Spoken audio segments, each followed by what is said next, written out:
How to turn on and off Upwork notification.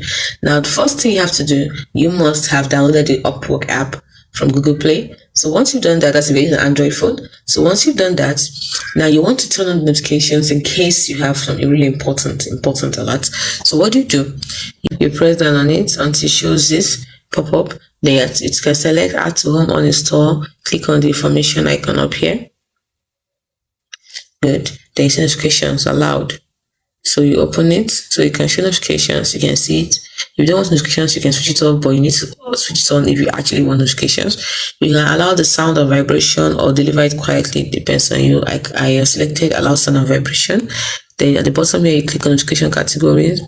Now, do you want general notification or do you just want general? Now, I've switched both on so that whether it's general notification or specific notifications, I can get them on my phone. And that is how to turn on and off notifications, Upwork notifications on Samsung. Now, please do not forget to like and subscribe to this channel for more.